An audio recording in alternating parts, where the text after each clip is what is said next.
word and all its promises give reason to endure. The things you've learned and come to love are all well-founded and sure. Be stabilized in holy faith, keeping God's day close in mind. Stand firm in your integrity. By test you will be refined.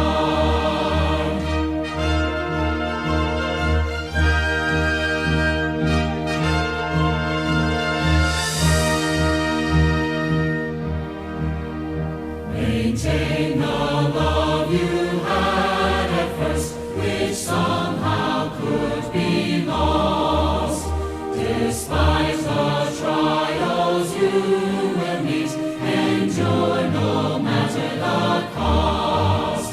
Whatever tests may come your way, never yield to doubt or fear. Jehovah will provide escape. Our God ever will be near.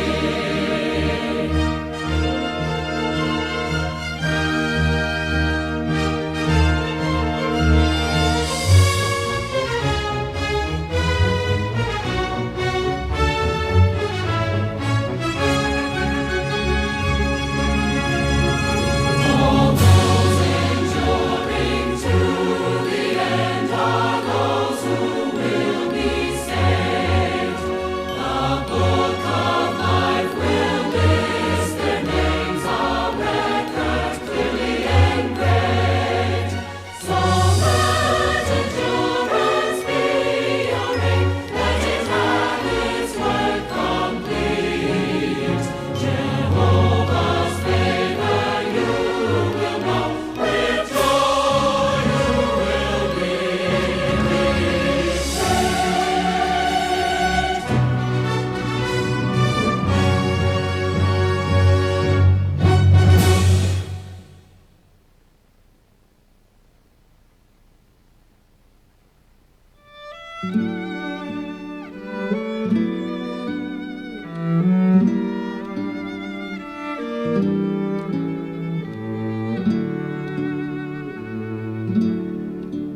Knowing goodness from Jehovah is a joy through all our days. As our Father in the heavens, He is good in all His ways, showing favor, granting mercy, far beyond what we deserve. He is worthy of our worship and the one we gladly serve.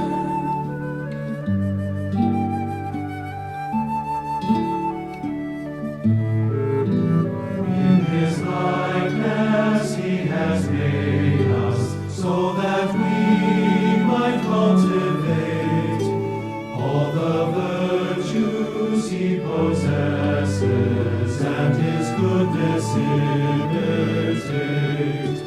May we grow in godly goodness, in His virtues may we share.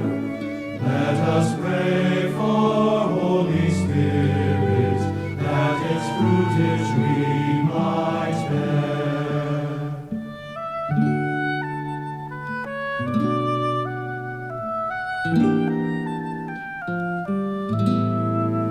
Those to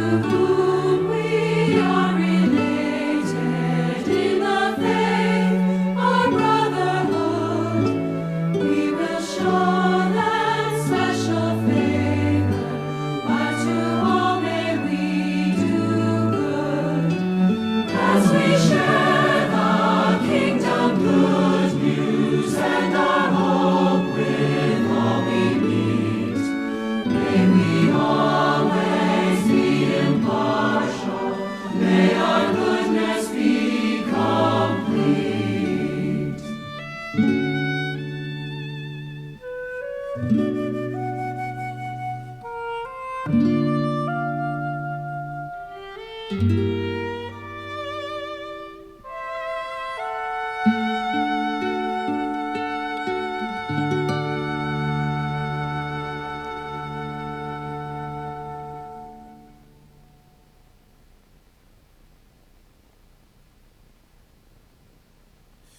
are the God who was, who is, and is to come.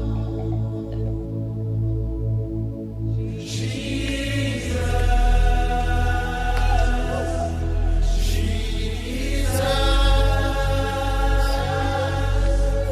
and in you I trust.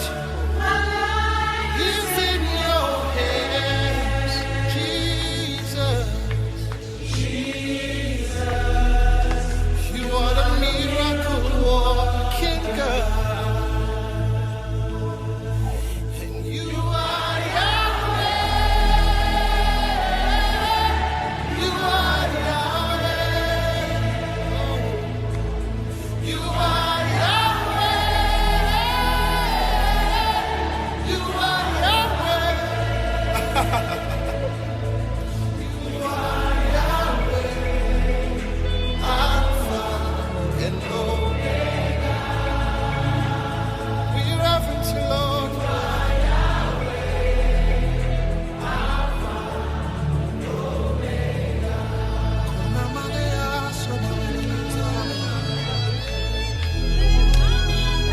Express yourself in the Holy Ghost.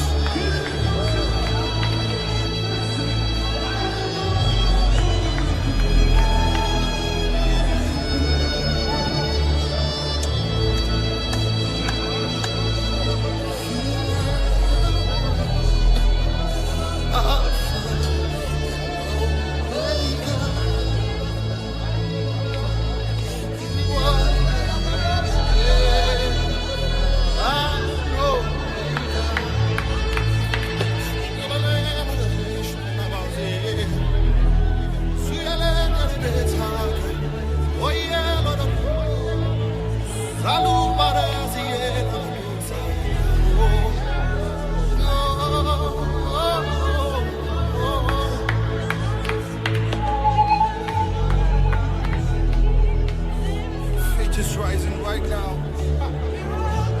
The power of God is rising right now. Lift your voices. This presence is here.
Oh God.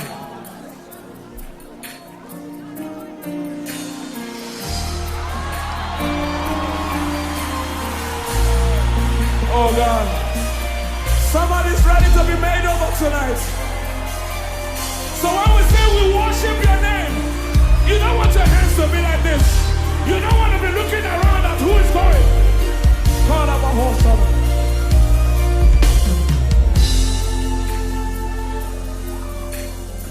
You are the God that opens every door. You are the God that makes the lame to walk. You are the God who makes the blind eyes see. You are the one who gives me victory. Oh God. You are the God that opens every door. You are the one who makes the light to walk. Oh God, oh God. You are the God who makes the blind eyes see. You are the one who gives us victory. Alpha and Omega. We worship your name. Oh God. We worship your name. Oh God. We worship. Lift those hands. Let him make you over tonight. Alpha and Omega. We worship your name. We worship your name. Come on. We worship your name.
Gives me victory. Alpha and Omega. We worship your name. Just the voices. We worship your name. We worship your name, Lord.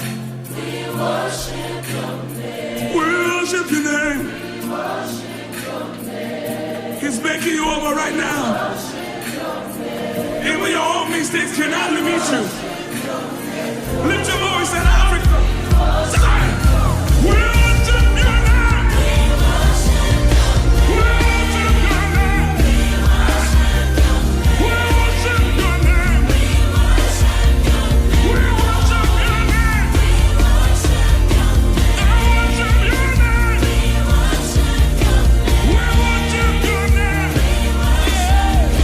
We worship your name. Say.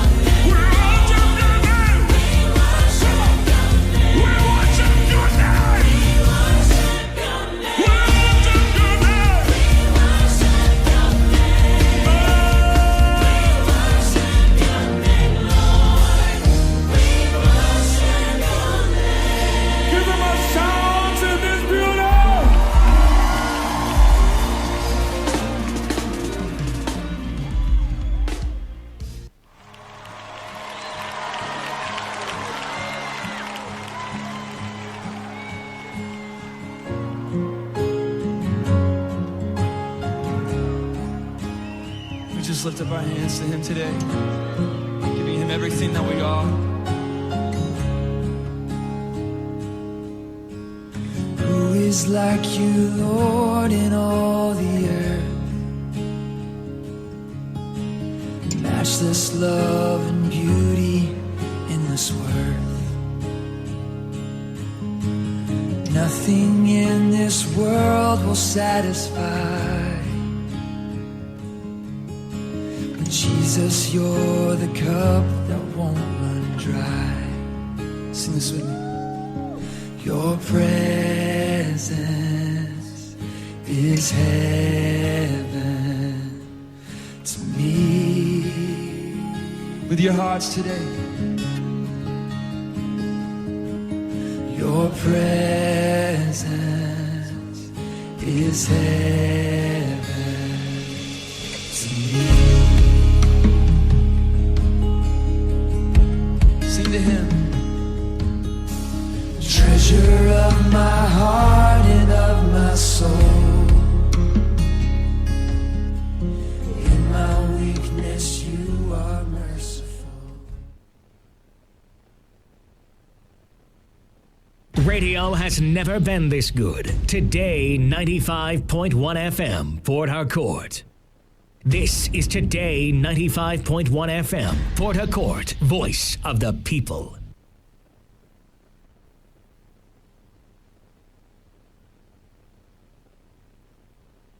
Port Harcourt, are you ready? Today 95.1 FM, the voice of the people.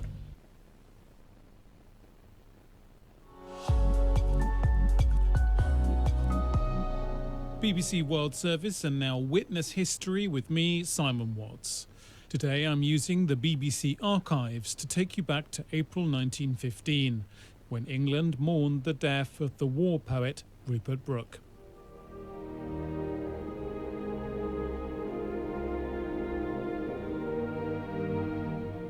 On April 4th, 1915, the Dean of St Paul's Cathedral read what had rapidly become one of the country's favourite poems at the National Easter Day service. If I should die, think only this of me, that there's some corner of a foreign field that is forever England. There shall be in that rich earth a richer dust concealed.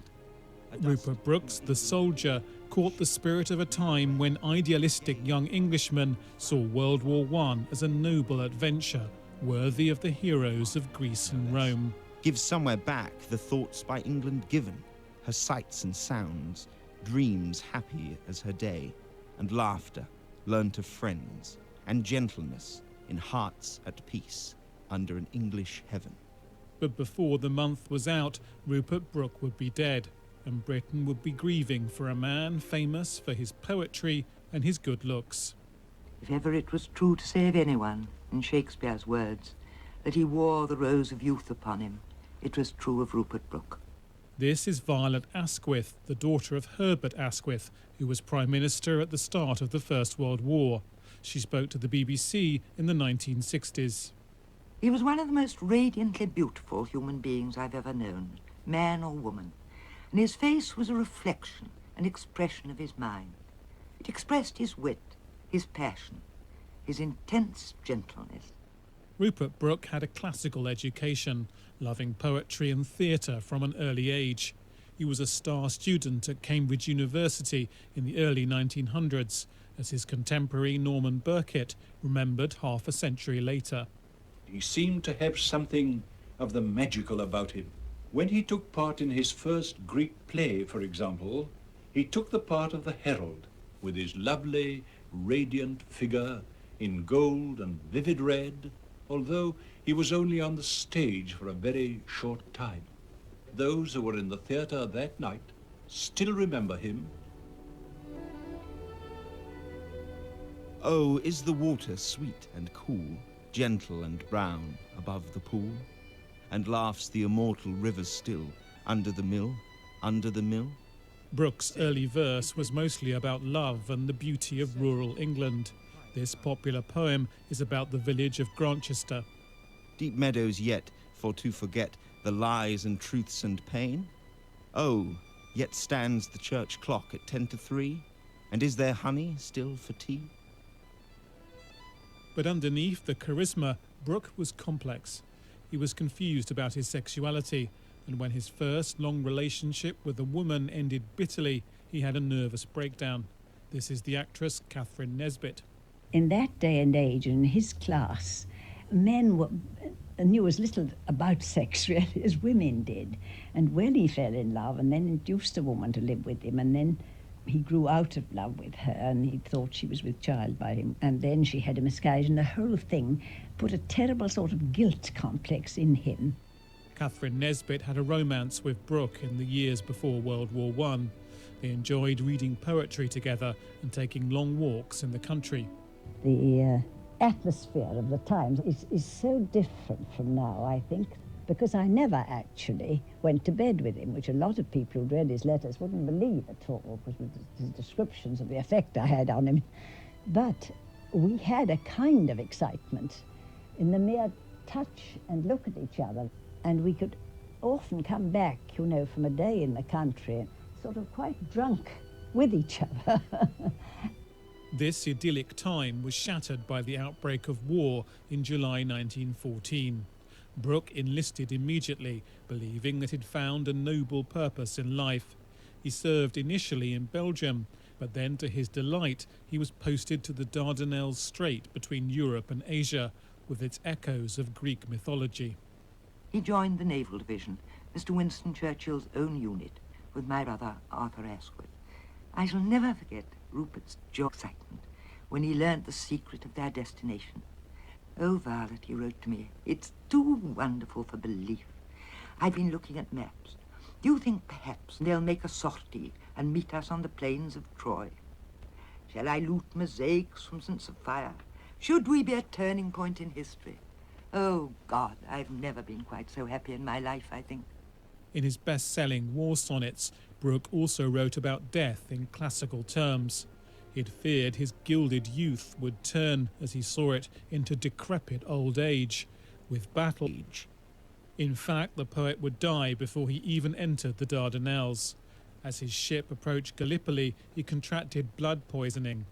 In connection with his death, I had a very vivid dream in which Rupert appeared to me.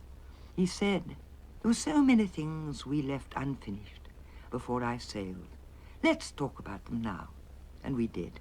There was nothing sad or sinister about it, no hint of doom or farewell. When I came down to luncheon, almost as I spoke, the telephone rang. They said the Admiralty are on the line from London. It was Sir Edward Marsh, Mr. Churchill's private secretary. He said, "I've got bad news for you. Rupert Brooke is dying." He was, in fact, already dead, after several hours of unconsciousness. I'm always thankful that in those hours our minds and thoughts met once more. He died on board a French hospital ship, and my brother and a few of his closest comrades buried him by moonlight on the beautiful Greek island of Skyros in a grove of olive trees and myrtle. With its romantic overtones, Rupert Brooke's death was widely mourned, with the young Winston Churchill leading the tributes. Brooke seemed to have completed the prophecy in his most famous poem. Nobody could foresee that Rupert himself, who looked like a Greek god, would die on a faraway Greek island and leave behind him the wonderful lines which are forever associated with his name. "If I should die, think only this of me, that there's some corner of a foreign field that is forever England." Sales of Rupert Brooke's poetry soared after his death, but his idealism began to look increasingly naive as industrial warfare started on the Western Front and millions of young lives were lost in muddy trenches. More bitter, more sophisticated poets like Wilfred Owen later became popular, but Rupert Brooke was never forgotten. To friends like Norman Burkett, he always represented a lost, happy England from before the war. All through the years, that radiant figure stays bright in my memory, and when I think of that time, I always think of Rupert Brooke himself as belonging to that great company of which another of our English poets said that they were the lads that will die in their glory and never be old.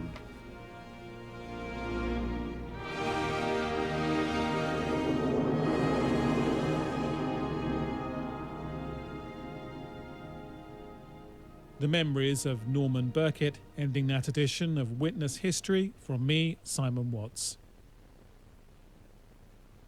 This is Today 95.1 FM, Port Harcourt, voice of the people. Port Harcourt, are you ready? Today 95.1 FM, the voice of the people.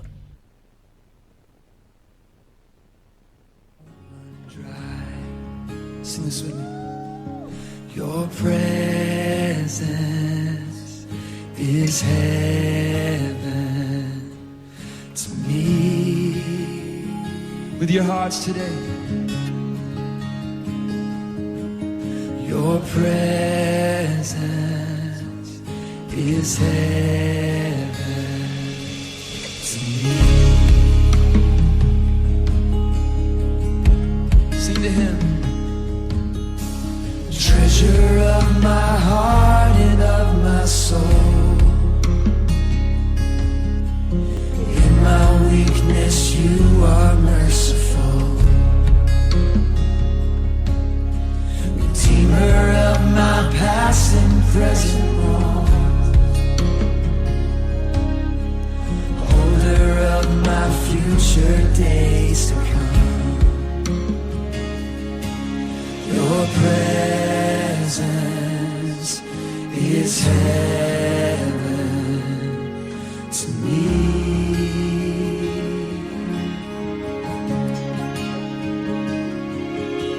Your presence is heaven to me. With all that's within you, see that, come on. Your presence is heaven to me.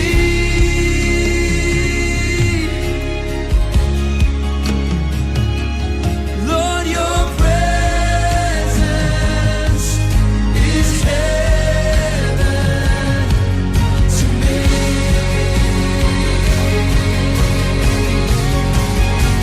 So we're singing, oh Jesus, oh Jesus. Your presence is heaven to me. Oh Jesus, oh Jesus. Your presence is heaven to me.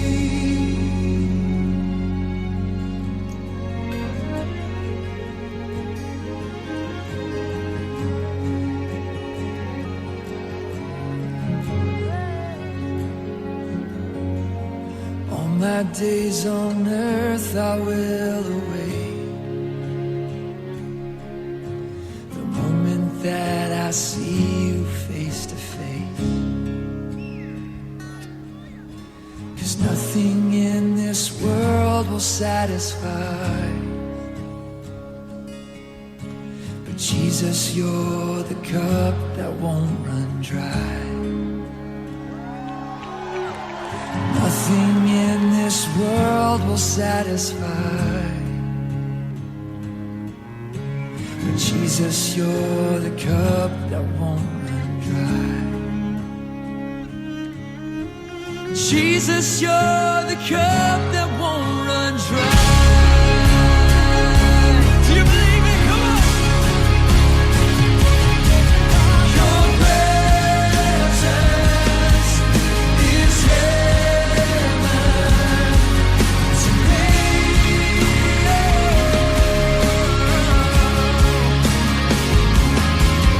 Your presence is heaven to me.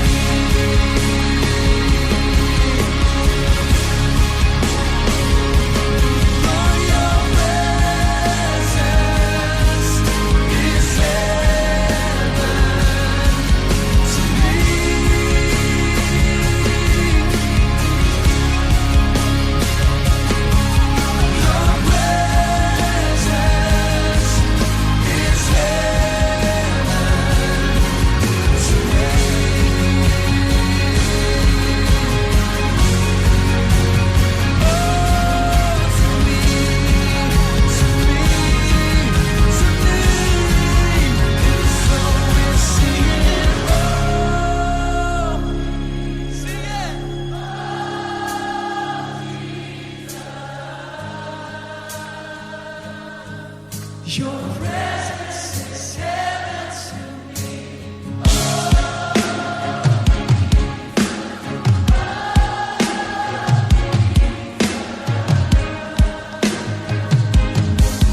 Your presence is heaven to me. Oh, Jesus. Oh, Jesus. Your presence is heaven to me. Hello, I'm Claudia Hammond, and I'm here at the Wellcome Collection in London as our audience arrives to debate the evidence on what the ideal health system looks like. Now, if you were starting from scratch, what would you do? And would it depend on where in the world we were talking about? Then there's the question of who should pay for it. We'll be hearing it's not always about how much money you put into the system that makes the difference, but what you do with it. So how can countries make sure they get the most for their money? And could the answer lie in new technology? There are loads of clever health apps out there, but if you're a patient visiting a hospital or clinic, can it actually improve the care you get? But when I join our panel and our audience in a moment, we're going to begin with a story, the first-hand experience of a single doctor from Sierra Leone who, growing up in poverty, decided he wanted to be a doctor, and how, despite risks to his life, he's gone on to transform the health system in his country. Now, I'm told my guests are all here, so I'm going to join them for the evidence from the BBC on what makes a good health system. Welcome everybody to the Wellcome Collection here in London. We're here to discuss the ideal health system, or if it can't be ideal, at least better. We all think we know what a health system looks like, but centuries of different histories and cultures mean that systems are run very differently around the world. So if you could forget that history and start from scratch, how would you design the ideal health service? Who would pay for it? And what would it prioritise? Prevention or cure? The sickest or the greatest numbers?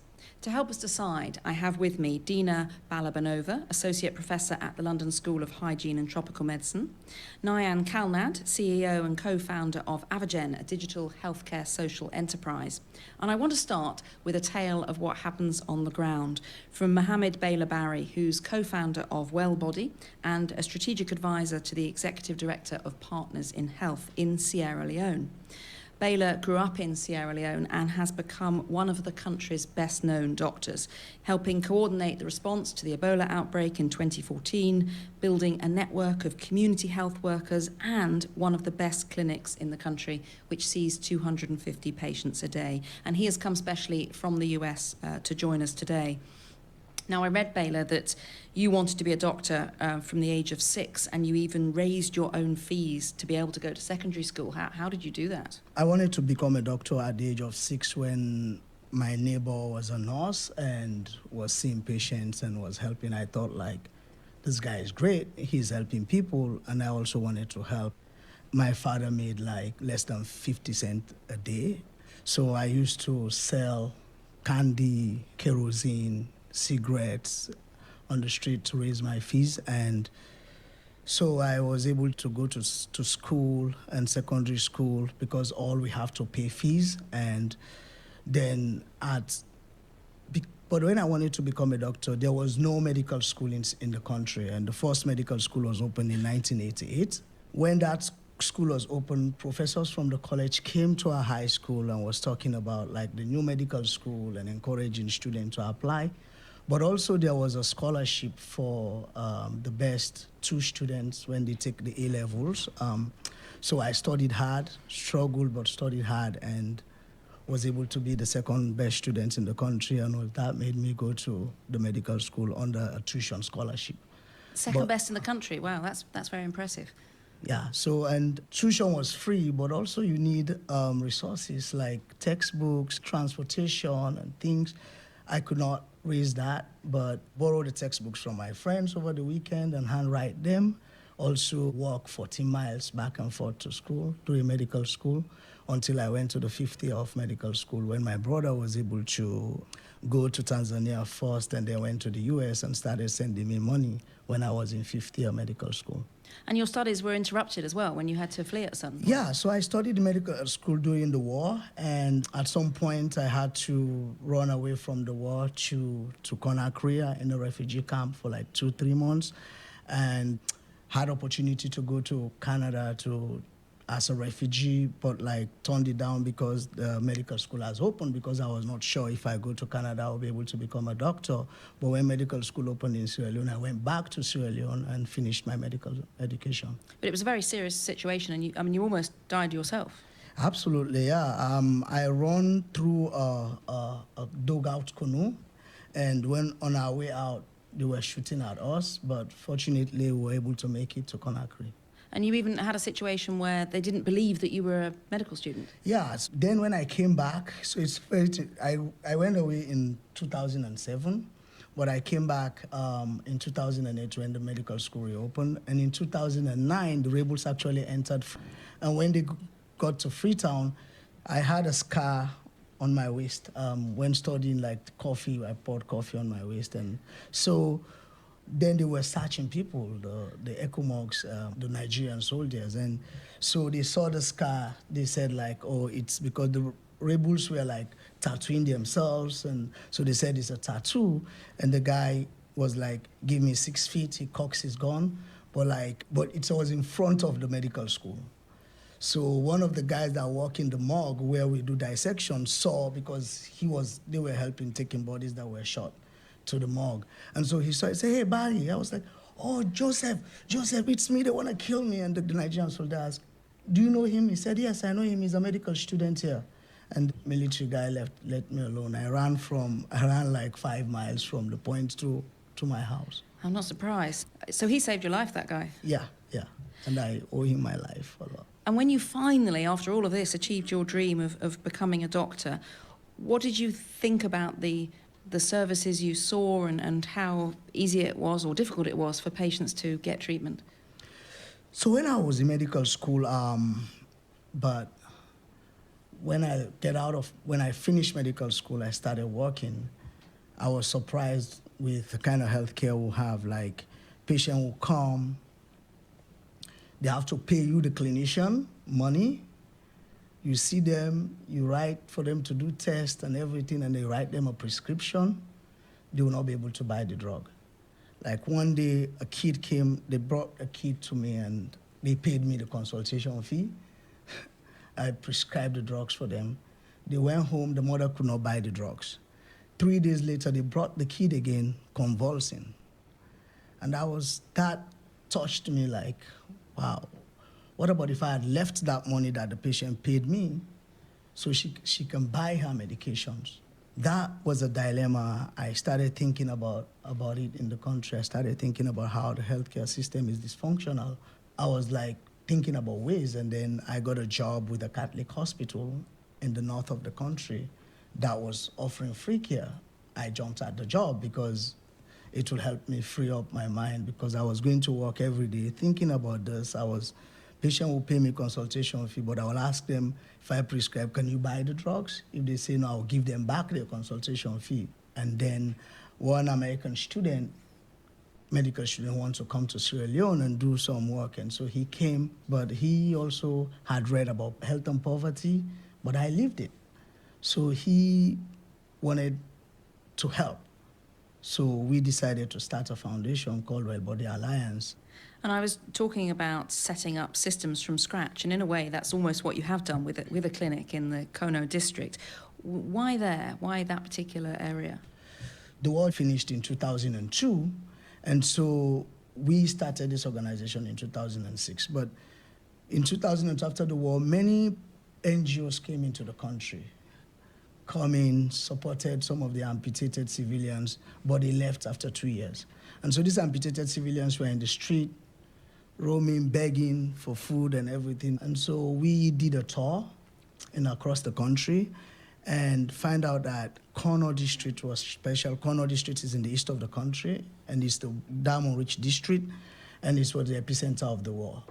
But when I went to Kono, what really struck me is the amount of poverty that I saw in Kono, with all the diamonds. And also the amputated civilians. There were a lot of amputated civilians in Kono than any other district. So then we decided to start our work in Kono because we wanted to serve the amputees. But once we started, in 1 month, I realized Kono's healthcare system was dysfunctional. There's only 2 doctors serving 500,000 population, and there was, in the wards, there were no beds, people were put on the floor. And I was like, I met the DMO, the district medical officer, and I was like, I want to help. And I'll come to the hospital, do rounds, go see patients at the clinic, and then in the evening, go again, see rounds, help. And like if I see patients that have a difficult condition, I'll take their address, and when I finish, I'll go to their home, sit with them, talk about it. And I was like, just amazed how they appreciated that, how they thought like it's special. So you must have been working all hours doing that. Yeah, I was working like from 9 to 9, 10 in the night, so. Well, we'll talk some more later about other ways that you have changed healthcare in Sierra Leone, but I want to turn to you, Dina. You've edited a book called Good Health at Low Cost, and you look at examples of good healthcare systems. Is there any one model for a good healthcare system in a low-income country?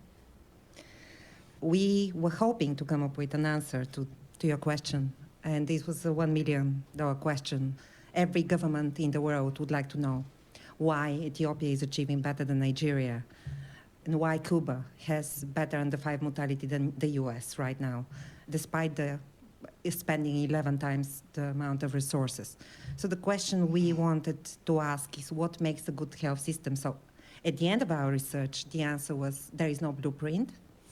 And if there are some commonalities, but they're not about money. The countries we looked at had very different financing arrangements. In many cases, there was a large private sector where people would contribute out of pocket without insurance. And despite all this, despite the government spending quite a small amount of GDP on health compared to some of their richer neighbors, these countries were performing extremely well. So we wanted to know what's the story. I would say, example, if you look at Thailand, the outcomes of the health system, they stem from a history of investment and orientation towards rural health since the 70s.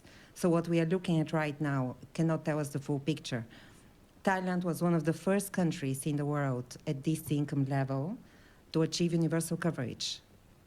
This was achieved incrementally, starting with the poorest and then expanding coverage, and that was achieved in 2002. Thailand has been leading the way to other countries for the movement towards universal coverage.